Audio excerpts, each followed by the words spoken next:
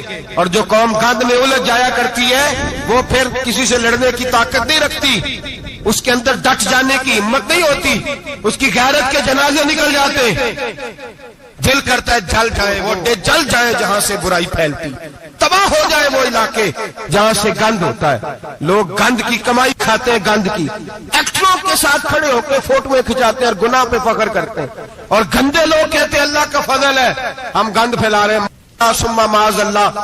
لوگ گناہ پہ فخر کرتے ہیں چوکوں چوراہوں میں۔ محمد بن قاسم آئے ہندوستان پہ راجہ دہر کے مقابلے میں، نوجوان میری طرف دیکھے اور صحیح ہو کے بیٹھے، خاصے صحیح ہو کے بیٹھے، تقریر نہیں کر رہا، جذبات کا، میرے جذبات سنیں، دل کے پھپولے جل رہے ہیں سینے کے داغ سے، اللہ کی قسم روح کی گہرائی سے بات کر رہا ہوں، وہ بات کر رہا ہوں جو سینہ کہہ رہا ہے کہ پھٹ جائے اور کہنا نہ پڑے۔ قرآن و حدیث پڑھتے ہیں اور پھر اپنا حال دیکھتے ہیں تو لگتا یہ ہے کہ عذاب قریب آ گیا ہے، لگتا ہے زمین پھٹنے والی ہے، آسمان گرنے والا، لگتا ہے قریب آ گیا سارا کچھ۔ سمجھے کیا عرض کر، یہ بات اگر آپ سمجھ گئے تو قیمت وصول ہو گئی، اس کو سمجھ گئے تو سمجھ لیں آپ کے مزاج کے اندر اللہ نے تبدیلی پیدا کر دی۔ محمد بن قاسم 18 سال کا جوان، ایک عورت کی عزت پر راجہ دہر ہندو نے حملہ کیا، محمد بن قاسم بچانے آئے۔ جب ہندوستان آئے فوج تھوڑی تھی، علاقہ تھوڑا تھا، راجہ دہر کی فوج بہت زیادہ، اور پھر اپنا عرب چھوڑ کے یہاں آ کے ہندوستان میں اس کے علاقے میں اس پہ حملہ کرنا، حالات خراب تھے۔ محمد بن قاسم پریشان ہے، ایک بزرگ نے دیکھا، کہنے لگے پریشان کی ہو؟ کہنے لگا سوچتا ہوں علاقہ بھی اس کا، فوج بھی اس کی، میرے فوجیوں کو تو رستوں کا بھی نہیں پتا، کیسے جنگ کریں گے، کدھر سے آئیں گے، اور پھر ہمیں زبان بھی نہیں آتی، کیسے کام ہوگا، ڈر رہا ہوں۔ 2-4 دن گزرے تو محمد بن قاسم اشاش بشاش ہو گئے۔ وہ بزرگ کہنے لگے خیر ہے، بڑے مطمئن ہو گئے ہو؟ کہنے لگے بس راجہ دہر ہم سے مقابلہ نہیں کر سکتا، راجہ دہر ہمارے مقابلے میں کھڑا نہیں ہو سکتا، وہ گرا کے گرا، وہ لڑکھڑایا کے لڑکھڑایا، ریزہ ریزہ ہو جائے گا۔ آپ کو کیسے خوشخبری مل گئی؟ کہنے لگے مجھے پتا چلا ہے کہ راجہ دہر ذہن کا گندا ہے، وہ تو چچا کی بیٹی کو نہیں چھوڑتا، ماموں کی بیٹی کو نہیں چھوڑتا، خالہ کی بیٹی کو گندی نظر سے دیکھتا ہے۔ جس کا ذہن گندا ہوتا ہے وہ کسی کا مقابلہ نہیں کر سکتا، ہمیں فتح ہوگی، فتح، وہ گرے گا۔ وہ بزرگ کہتے ہیں میں سمجھ گیا کہ واقعی سے فتح ہوگی۔ آج کشمیر کیوں آزاد نہیں ہو رہا، فلسطین میں آگ کیوں لگی ہوئی ہے؟ مسلمان جب تک ذہن کا گندا ہے کمزور ہے، جب تک ذہن کا ناپاک ہے کمزور ہے۔ حضرت سعد بن ابی وقاص رضی اللہ تعالیٰ عنہ فرمایا کرتے تھے اللہ مسلمان کی مدد اتنی دیر تک کرتا رہتا ہے جتنی دیر تک مسلمان کا ذہن صاف رہتا ہے، کردار پاک رہتا ہے۔ آگ اس لیے معاشرے میں لگی ہے، نوجوانوں تم کہتے ہو کامیابیاں نہیں ملتی، اسے کیسے کامیابی مل سکتی ہے جس کا ذہن ہی صاف نہیں؟ وہ کیسے دنیا کی بازی جیت سکتا ہے جس کی نگاہ ہی پاک نہیں؟ وہ کیسے آگے بڑھ سکتا ہے جس کے کردار میں پاکیزگی نہیں؟ اپنے آپ کو پاک کر لو، اللہ ہر مشکل میں تمہاری مدد فرمائے گا، ہر رستے میں تمہاری مدد فرمائے گا۔ اور میں نے کہا جب آدمی ناپاک ہوتا ہے تو رب کریم اس سے عبادت کی لذت چھین لیتا ہے، اور اللہ کی سب سے بڑی سزا یہ ہے کہ کسی کو سجدہ نہ لمبا کرنا دے۔ رب کریم سب سے زیادہ اس سے ناراض ہے جس کو قرآن پاک کے کھولنے کی توفیق نہ ہو، سب سے زیادہ رب کریم اس شخص سے ناراض ہے جو اللہ کی بارگاہ میں جھکنے کی لذت چھوڑ جائے۔ میرے نبی پاک سید عالم علیہ السلام کے صحابہ لمبی عبادتیں کرتے تھے، لمبی۔ کسی نے کہا تھا روم کے بادشاہ تھے کہ یہ مسلمان فاتح کیوں ہو جاتے ہیں؟ تو اس نے کہا میں نے مولا علی کے زمانے میں جاسوسی کرائی تھی، پتا کیا تھا کہ ہر میدان میں کامیاب کیوں ہوتے ہیں۔ تو کہتے میں نے دیکھا یہ دن کے مجاہد ہوتے ہیں پر رات کے عابد ہوتے ہیں۔ اب آگے بڑھتے ہیں، قرآن مجید نے سورہ نور کی آیت نمبر 30 میں کہا کہ کل للمؤمنین یغضوا من ابصارہم، فرمایا کہ اے محبوب علیہ السلام مومن مردوں سے کہہ دو کہ اپنی نظریں جھکا کے رکھیں، اپنی نظریں۔ اور اگلی آیت میں فرمایا وَقُلْ لِلْمُؤْمِنَاتِ يَغْضُضْنَ مِنْ أَبْصَارِهِنَّ، فرمایا کہ اے محبوب مومن عورتوں سے بھی کہہ دو کہ اپنی نظریں جھکا۔ مرد بھی اپنی نظر جھکا کے رکھے گا عورت کی طرف، لیکن یہ ساری پابندی صرف مرد پر نہیں، عورت بھی غیر محرم کا چہرہ نہیں دیکھے گی، اس پر بھی اسی طرح نظر جھکانے کا حکم ہے، جس طرح کہ وہ ہر دکاندار کو بھائی جان کہہ کے گفتگو کرنے کی اس کو بھی اجازت نہیں ہے کہ وہ بھی وہ سمجھے کہ پابندی تو مرد نے کرنی تھی، میں نے تھوڑی کرنی تھی۔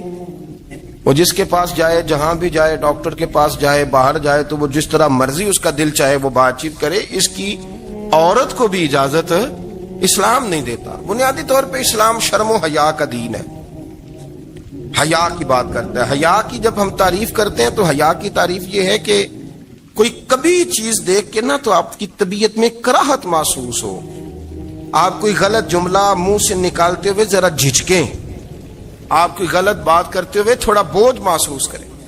ہمارے ہاں تیزی سے فروغ پایا ہے بے حیائی نے، سنگیوں کی محفلیں، یاروں کی محفلیں، اس میں غلیظ گفتگو ہوتی ہے، الا ماشاء اللہ۔ جن دوستوں کو بڑی پاک صاف گفتگو کرنی چاہیے، دوستی کا رشتہ بڑا مقدس رشتہ ہے، جو یہاں ایک دوسرے سے پیار کریں گے جنت میں بھی اکٹھے داخل کیے جائیں گے۔ شرط یہ ہے کہ پیار اللہ رسول کی رضا کے لیے ہو، لیکن اس کے اندر اگر آپ کی گفتگو کچی ہو، کمزور ہو، فحاشی والی ہو، عریانی والی ہو، وہ ہمارے ہاں تو اب اس کو لوگ فیشن سمجھتے ہیں، اس کو مردانگی کی علامت سمجھتے ہیں کہ وہ جی ساری باتیں جی وہاں ہو گئی، اور جس کا جو جی چاہا اس نے کہا۔ آپ جب حیا کے دائرے میں ہوتے ہیں تو آپ خود بھی سکون محسوس کرتے ہیں۔ دیکھیں نا، آپ کو نیند سکون سے کہاں آتی ہے؟ جہاں کمرہ بند ہو، چاروں جانب دیوار ہے، اوپر چھت ہے، خالی دروازہ بھی کھلا ہوا ہو نا، تو جب بندہ سکون لینا چاہتا ہے تو کہتا ہے یار ذرا دروازہ ذرا بند کر دو۔ وہ اچھی طرح اپنے آپ کو چھپا لیتا ہے نا حیا کے پردے میں، تو اللہ اسے سکون عطا کرتا ہے۔ اور جو اس سے بھی زیادہ ٹھنڈی نیند میں جانا چاہتا ہے وہ کہتا ہے لائٹ بھی بند کر دو۔ اب وہ مکمل طور پہ سمجھتا ہے کہ میں چاروں جانب سے چھپ گیا ہوں، اگر میں کھل کے بھی سو جاؤں گا تو میرا چونکہ پردہ قائم ہے تو مجھے کوئی دشواری نہیں ہو۔ آپ جب چھپ جاتے ہیں، جب آپ حیا کے اندر سمٹ جاتے ہیں، جب آپ چادر کے اندر آ جاتے ہیں تو آپ بہت ساری جگہوں پہ آسانی محسوس کرتے ہیں۔ تو حیا تو آپ کو سکون دیتی ہے، حیا تو دل کو راحت دیتی ہے۔ میں بڑی ذمہ داری سے بات عرض کرتا ہوں، قرآن مجید نے نا ایک مقام پہ مذاق کو، ایک مزاح ہوتا ہے خوش طبی، وہ نہیں، مذاق اڑانا، قرآن پاک نے نا مذاق کو ایک جگہ پہ جاہلوں کا طریقہ بھی قرار دیا۔ بنی اسرائیل کے لوگوں سے حضرت موسیٰ نے کہا کہ گائے ذبح کرو اور ایک ٹکڑا مقتول کو مارو، زندہ ہو کے خود بتا دے گا مجھے کس بندے نے قتل کیا۔ تو کہنے لگے آپ ہمارے ساتھ مذاق کر رہے ہیں۔ تو قرآن مجید کہتا ہے کہ حضرت سیدنا موسیٰ علیہ السلام فرمانے لگے اعوذ باللہ ان اکون من الجاہلین، فرمانے لگے میں اللہ کی پناہ مانگتا ہوں کہ میں جاہلوں میں سے ہو جاؤں۔ یہ مذاق کرنا تو جاہلوں کا طریقہ ہے۔ اگر آپ کی زبان سے بے حیائی کا جملہ نکل گیا، اگر آپ کی زبان سے بے حیائی کا جملہ نکل گیا، آپ نے کہہ دیا کہ ہم آزاد لوگ ہیں، جو مرضی کریں گے، جو مرضی کہیں گے، جو ہمارا دل میں آئے گا کریں گے، تو پھر تو لوگ آپ کا وہ حشر کریں گے کہ آپ سے برداشت ہی نہیں ہوگا۔ جس کا لوگ مذاق بنا لیتے ہیں اور جو مذاق بن جاتا ہے پھر اسے کچھ جینے دیتا ہے۔ آپ حیا کی چادر میں چھپیں گے تو بچیں گے۔ اگر آپ نے اپنا مذاق بنوا لیا یہ کہہ کے کہ میں نے مرضی کرنی ہے، پھر یاد رکھنا چھپنے کو جگہ نہیں ملے گی، پھر تکلیف میں آ جائیں گا، پھر بہت بڑی اذیت کا شکار ہو جائیں۔ شرم و حیا، عرب کے اندر جو کواری لڑکیاں تھیں ان میں بڑی حیا ہوتی تھی۔ الحمدللہ میں بڑے فخر سے کہتا ہوں کہ میرے پنجاب کی، میرے پاکستان کی بیٹیاں بھی 20 دفعہ ان کا ابا کہے تیری شادی کرنی ہے تو وہ آنکھ نہیں اٹھا پاتی آج بھی۔ یہ تو وہ چند لوگ ہیں جو کہتے ہیں ہم ہائی کلاس ہو گئے، ہمیں نہیں پتا کہ وہ روشن خیال ہو گئے ہیں کہ روغن خیال ہو گئے، پتہ نہیں کدھر چلے گئے۔ ورنہ ہماری بیٹیاں آج بھی جب ان سے ان کا باپ، ان کی ماں بات کرتی ہے تیری شادی کی، تو وہ تو شرم کے ساتھ پچھلے سے پچھلے کمرے میں چھپتی ہیں۔ یہ اللہ نے فضل کیا ہوا ہے اس ملت پر۔ تو عرب کی لڑکی بڑی حیا والی ہوتی تھی، اس سے کوئی بات کرنی پڑتی تھی تو 20 دفعہ بات کی جاتی، پھر بھی وہ عورت چھپتی پھرتی تھی۔ حضرت عائشہ صدیقہ رضی اللہ تعالیٰ عنہ فرمانے لگیں میرے نبی پاک صلی اللہ علیہ وسلم عرب کی کواری لڑکیوں سے بھی زیادہ حیا کرنے والے، قاضی اعجاز مالکی نے، شیخ عبدالحق محدث دہلوی نے، دیگر بزرگ جو سیرت نگار گزرے، انہوں نے لکھا ہے کہ نبی پاک صلی اللہ علیہ وسلم کے اندر 100 مردوں سے زیادہ طاقت تھی، 100 مردوں سے زیادہ طاقت۔ اب جو بات کہنے لگا ہوں، جو نتیجہ دینے لگا ہوں، اس پر خاص توجہ آپ فرمائیں گے۔ ذرا فکری طور پر، نظریاتی طور پر ایک چیز کو سمجھیے۔ ہم سمجھتے ہیں کہ جوان لڑکا ہے جی، جو مرضی کرے، عمر ہے جی، آپ ذرا بات پر